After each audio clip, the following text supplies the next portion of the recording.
村中有恶霸，上至高官，下管刁民。这是一个真实事件改编的电影。一把老枪，8秒之内打死3人，在这吃人的世界面前，我们都不如狗。上世纪90年代，山西吕梁山村头的井里，一个妇女被男人抱住，却咬紧了牙根，不敢发出一点声音。半年前，大约还是这个地方，噼里啪啦的爆竹声，稀里哗啦的鼓掌声，瞬间就包围了李天狗一家子。村民敬酒唱山歌，句句皆是好词儿，声声全是恭维。从没有哪个护林员走马上任能得这份待遇。李天狗的媳妇桃花也不好意思的咧开嘴，笑成了一朵花。近一天的车辆周转和劳顿所产生的不满彻底消失殆尽。村民的殷勤之情，1人高的水缸也无法悉数装下。鸡鸭鱼肉排着队往屋里送，活生生的羊抱怀里就往上递。天狗夫妇的婉拒再明显，也抵不过村民七嘴八舌的热情。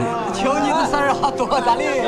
这样米面现英雄的场面，直到天黑才结束。天狗拿着小本本，认真记录村民的心意，再把水烧得滚烫热乎。桃花洗净一身的疲乏，计算着那些礼品价值几何，也不再抱怨丈夫护林员的工资微薄。天狗回了2句就不再说话，盯着屋外出神儿。出乎天狗的意料，护林员在这村中备受关注，每桃花挑水必当备受瞩目，一准被人簇拥着插队，周到的打水，还有村长借探望之由偷偷塞红包。天狗进了茂密高耸的树林之后，就彻底失眠了。当头浇下一头凉水之后，才踌躇看向妻子。姐啊，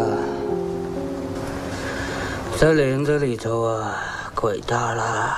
少土缺水的山岭中，长出了一片参天的大树，映着点点透过的阳光，高大笔直匀称，仿若长成了1000万年。这就是护林员眼中最美的场景。可当天狗兴致勃勃地走进林子深处时，却如遭重击，他失重地摔倒在地上，眼前再也不见那些挺拔的俊秀古木，唯有成片的树桩光秃秃的，宣告着村民曾经的罪行。天狗瘸着腿满院子抓鸡，将村民送来的全部吃食捆上了车，收了礼再退回去，分外不地道。天狗满头大汗地面对妻子的指责：这今天你收他一根葱，明天他管着要一棵树了，咱收得起给不起啊！天狗一瘸一拐地拉车走的时候，桃花气冲冲地上来推开了丈夫，骂骂咧咧着扛起了推车，以她的方式给丈夫支持，极尽温柔。一家3口在土路上互相搀扶着颤巍前行。一张告示贴上了村委会的墙壁，天狗当兵时贯彻骨子里的纪律，一笔一画地写在了纸上。可惜这位昔日的战斗英雄在这里将壁碰了个彻底。村长挑了挑眉，笑得意味深长，一点茬也不接。还是桃花陪着笑收下红包，才换得村长微微一点头。山穷水恶的地方，全村人靠着树木致富，一脸凶狠地瞧着天狗，皱眉瞥眼不伸手，更遑论那份好言相向。咱就是不要再砍树了啊！人一走，村民就闹开了。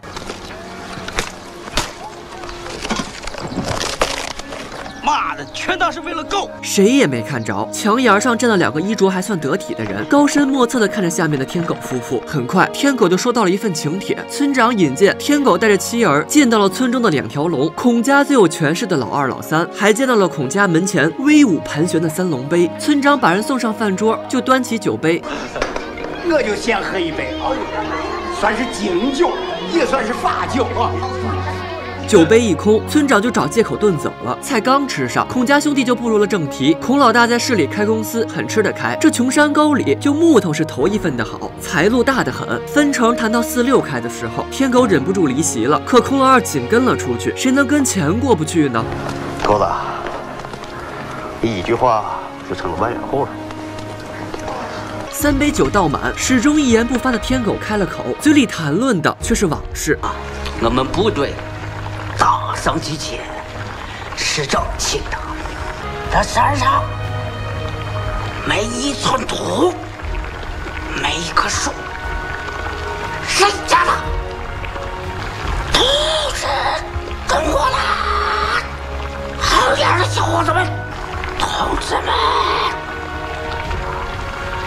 对面那座山，谁家的？中国的！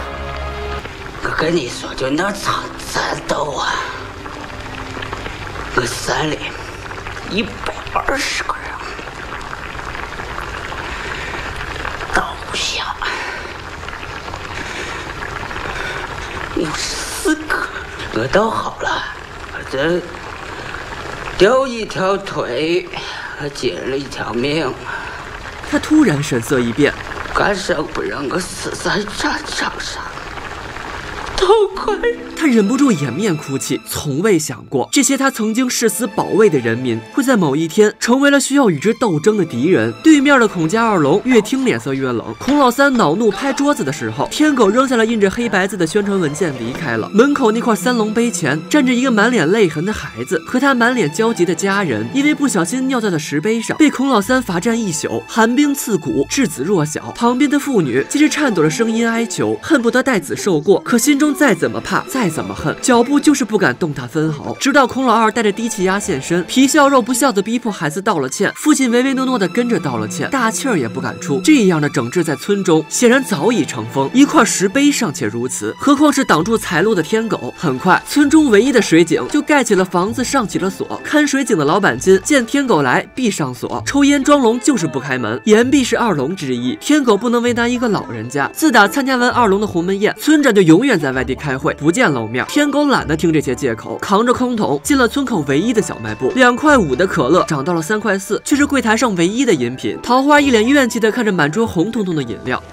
，3块4一天的饭钱都在这罐罐里，他干不起。日子总得过下去。天狗给儿子弄来了小羊羔作伴，桃花每天晚上算存款，1毛2毛扒拉来扒拉去。儿子也不再嚷嚷着进城买电视，乖巧的在饭桌上画电视，让父母宽心。天狗总会带着儿子进山巡逻，葱郁挺立的树木间，父子笔挺的站军姿，绕着每棵树木嬉笑。这样的轻松时光，自由且无虑。天狗总会在歇息下来时给老枪上油，丝毫不懈怠。唯一让他真心露出笑模样的，就是村中的邮差，也是一个退伍的军人。尽管邮差通常是聊2句枪就跑，宛如身后有洪水猛兽一般，绝不留下吃饭。生活不见水，可乐成了唯一的选择。桃花总忍不住在和面时抱怨：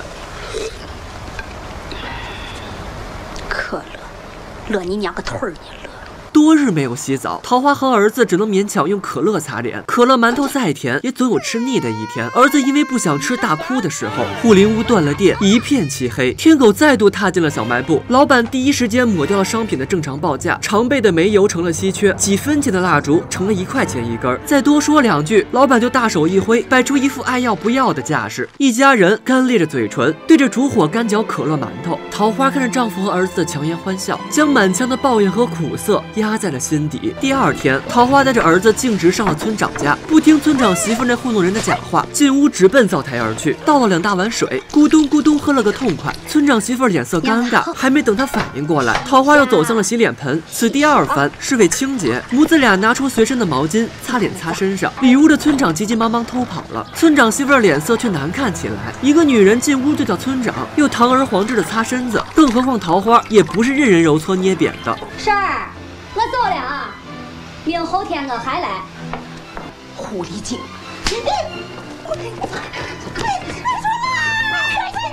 ！2个女人从屋里打到院里，外面的人闻风赶来劝架。女人头发均是凌乱不堪的时候，村长一脸焦急撞了进来拉架，好言好语的一番托辞，才把桃花劝走了。天狗不愿看到妻子与泼妇互薅头发，桃花没好气的瞪了丈夫一眼，掏出了满满的一壶清水。无论何时，她总是最心疼丈夫的，也甘愿为他化身张牙舞爪的小豹子。天狗找邮递员给省里送信的时候，同为退伍军人的邮递员却踌躇了。他拉住天狗，说了唯一的一句真心话：狗子，撤吧。天狗明白了他的立场，可还没来得及回话，远方的天际就传来了一声震天动地的响雷，大风乍起，天狗狂喜地冲回家，大大小小的容器都被搬了出来。桃花与丈夫拉起防水布准备接雨，可当阴云飘走，太阳暖烘烘地照在了身上，儿子干涸着小脸儿，仰头望双亲。爸，等上呢。天狗就明白，他们再度失去了那份希望，脸儿放下了胳膊，十分泄气。天狗2进孔家的时候，老三正在院中练武，一群人陪着做戏装书，嚣张惯了，也学不会好好说话了。那摔跤是你说霸占就霸占了？那3两子，你说霸占，那这不也霸占了吗？咋了？无论是水井还是林子，俨然成了在他眼中的私人所有。话不投机，天狗转身就走。狗子，你他娘的有服软的那一天！天狗绝不向这样的人服软，他拿起铁棍重重挥下，企图在黄土地上生生凿出一眼火井来。缺水的土壤坚硬如铁，秋风瑟瑟，冰凉如水，可也比不上恶霸手段的强硬，村民旁观的冷眼。桃花独自在房烧柴的时候，孔老二找了上来，一边拿眼睛打量桃花的身段，一边蹲下身子略施好处，不但给桃花办好了成熟户口，还让桃花半夜去村口挑水。到底是没有什么城府的农村女人，念着别人的一点恩惠，为了不让丈夫孩子继续缺水，当晚桃花就进了水井房。孔老二再不掩饰那份虚伪，以禽兽之姿扑向桃花。桃花死命挣扎之际，看水房的老板君鬼鬼祟祟的拿着手电筒探照。后来到底如何，没人知道。可从这以后，桃花成了村民口中的破鞋。孔家兄弟经常不怀好意的嬉笑，一脸流氓相的谈着污言秽语。这晚，天狗对妻子所受之辱一无所知，一天一夜的辛苦终于得到了收获，甘甜的水源从地下汩汩流出。他激动的险些落泪，这给他的抗争又增加了一丝希望。可桃花却呆坐床上，当天狗拿来水的时候，他突然出手打落那杯让他恶心的东西，那点让他饱受屈辱的罪恶之源。这个地方他一天也待不下去了，他闪烁着泪光，忍不住对丈夫发了狠话：我娘俩就是渴死也不喝你一口水，我死给你看看！不忍妻儿再受委屈，天一亮，天狗就坐上了进城的驴车。黄土狼烟之下，一辆轿车拦住了他们的去路。孔老三下车对着驴车劈头盖脸一顿骂，从车里请出了始终未曾露面的孔老大，戴帽披衣，端手踱步，好不威风。看着一身落魄的天狗，冷笑一声，扬言要带他换个活法。咋活着对得起自己？咋活？那声对得起自己，让天狗的眼神越发坚定了。孔老大慢慢的冷了脸色，临走只剩下一句指天骂地的嘲讽：英雄，你废了。那个在三龙碑前罚站的孩子被吓得落下了病根，在汽车走后尿湿了整块被褥。看着大人孩子胆怯的脸色，想起那块仿佛遮住天日的三龙碑，说不清楚了。天狗掏出信件委托孩子，转身下了车。这片山林，他要继续守护下去，就像曾经以血肉之躯守护他身后的祖国、身后的民众一般，与恶势力斗，不死不休。可恶势力又怎会善罢甘休呢？家中再度出了事儿，在山林中玩耍的儿子失踪了。桃花呼天抢地的哭喊，几近崩溃。在山林找到天黑，孔老三才慢悠悠地将孩子送了回来。天狗死死地将孩子抱在怀里，再也不敢放手片刻。爸爸，我的羊羊呢？那只陪伴儿子玩耍的小羊羔，则死在了新凿开的火井中，血浸着水蔓延，土长水源，竟是一片猩红，刺痛了天狗的双眼。水连带着那份砸开天地的希望，一同破灭了。这般赶尽杀绝的逼迫下，天狗僵直了身躯，再也忍不住那份悲痛与委屈，像个孩子一样嘶哑着哭嚎出声，无助地响彻整片山林。村中人装作听不到，更无人敢给予回应，他们只会偷偷地在院子里塞一些让这个好人保重的纸条，就这样浅薄地给予天狗微弱的支撑。桃花在这样不人不鬼、任人欺辱的日子里坚持了很久，直到某天坐在炕头泪流良久，收拾行囊，拉着儿子回了城市。天狗远远地看着，有些欣慰地咧开了嘴角，可慢慢的，浓厚的化不开的苦涩就从眼神中流露了出来。无牵无挂的天狗，坚忍更比从前。孔家兄弟的杀心也越来越重，小卖部门口早就埋伏好了打手。天狗被暗算，以众抵寡，拖着腿勉强逼退了那些一拥而上的废物点心。冷眼旁观的村民成群结队的围观，竟无一人敢上。同为退伍军人的邮递员被喊了出来，他在孔家欠下了高利贷，早已变作他人之犬。天狗不愿动手，沉声劝告：你也是当兵的。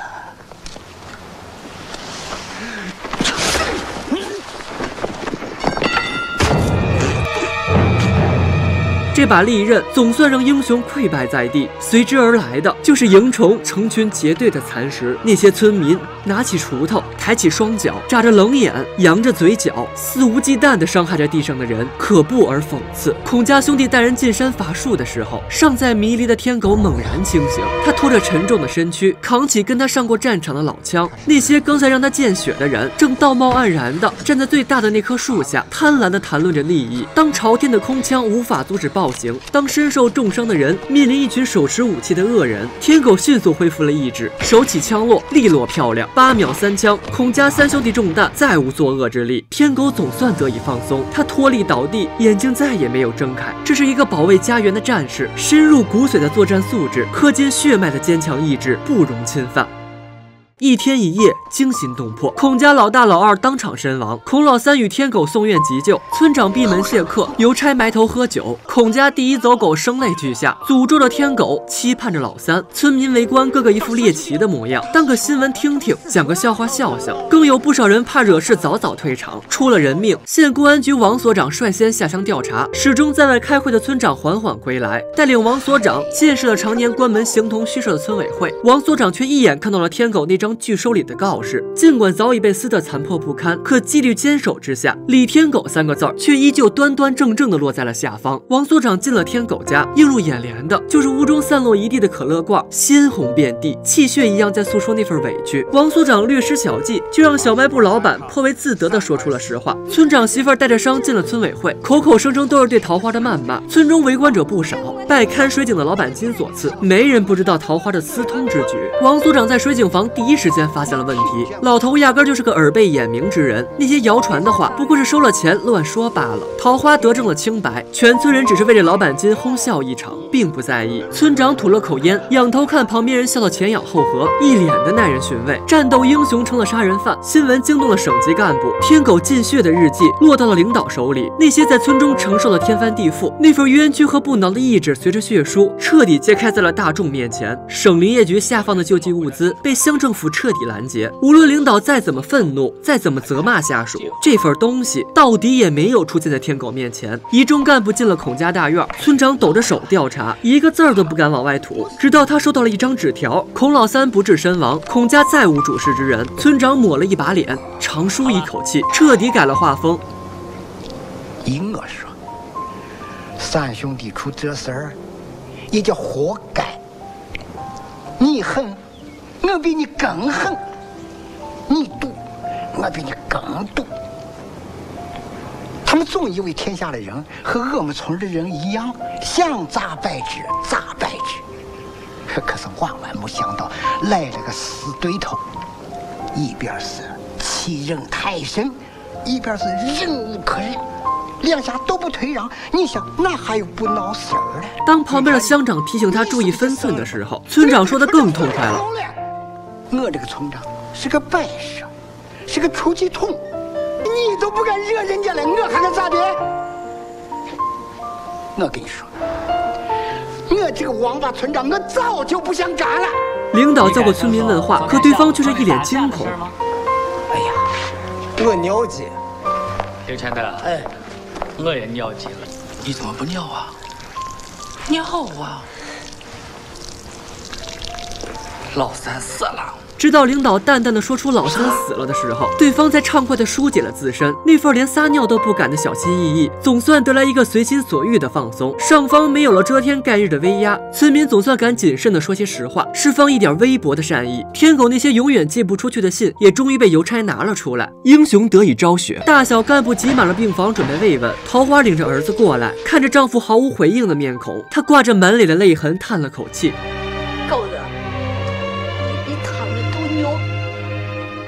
这个彪悍又脆弱的女人，永远这样刚中带柔的表达爱意。年华易老，桃花满头白发的时候，病床上的天狗依旧沉睡着，唯有他们的儿子穿着绿色军装，宛如那片天狗守护的树林，挺拔俊秀。他将带着天狗的那份希望，继续昂扬地活在这世上。这是真实事件改编电影，2006年上映的《天狗》，主演傅大龙凭借此片获得了华表奖、金鸡奖最佳男主角。我们很庆幸，这样题材敏感的国产片没有被禁，现实远比故事更加残酷。90年代中期，农村砍伐树木严重，村霸统治乡镇，一个残废军人做起护林员，打死恶霸后被判处了死刑。电影进行了一场沉冤昭雪的戏剧处理，甚至在最后给观众留下了一个圆满，让大家看到了全虚全影的傅大龙。这也是电影得以在国内上映的原因。当潜规则横行，坚守秩序的人反倒无法存活下来。天狗不向现实低头，不但无法给妻儿更好的生活，还被黑暗吞并。钱权加身之下的霸道，让整个村民民忘却了那份道义，他们不敢违抗孔家的欺压，置他人生死于不顾，只条不轻不重的好人二字，就是能付出最大的善意。他们同样不甘被天狗堵住财路，遥远美丽的大山隔住了知识与信息的传递，对错仅凭借孔家一句话，利益多少而定。保护他们的人是英雄，让他们陷入险境，阻碍他们发财的就是敌人。他们不会感动于对方坚强的意志和牺牲的伟大，他们只会站得远远的，谨防英雄的血溅到他们身上。当民性的丑陋被展露和社会规则坍塌之后，扫盲普法传遍了大江南北，没有人再敢明目张胆地将山林据为己有，也不会有村民胆敢聚众围殴执法人员。可当那份缺失的认知被补全，那份遗失的道德又将何去何从？当路见不平，强权围殴，当有人被当众嘲笑侮辱，我们是那个挺身而出与之相护的人，还是那个报警举报讲道理的人？亦或是我们只是什么都不做，静静地站在一旁围观？无论哪一种，但求你不要嬉笑加入，融于黑暗，加大伤害，何其残忍！地球已存在了上亿年，我们这个种族能繁衍到几时？我们又能够给子孙后代留下些什么？在中国的毛素沙漠即将从地图上消失的时候，某些国家却大肆排放核废水，同样有某些国家声援赞同，以及某些装聋作哑、冷眼旁观的人，与电影中的场面何其相似。同一个地球上，没有人和国家能够真正独善其身。当最大的反噬来临，那响起3枪的8秒将会发生在哪个时间呢？一半还之天地，让将一半人间。半思后代与苍田，半想阎罗怎见？酒饮半酣正好，花开半时偏言。翻张半扇免翻颠，马放半将稳变。半少却饶滋味，半多反厌纠缠。百年苦乐半相参，会占便宜只半。我是焦岩，咱们下期再见。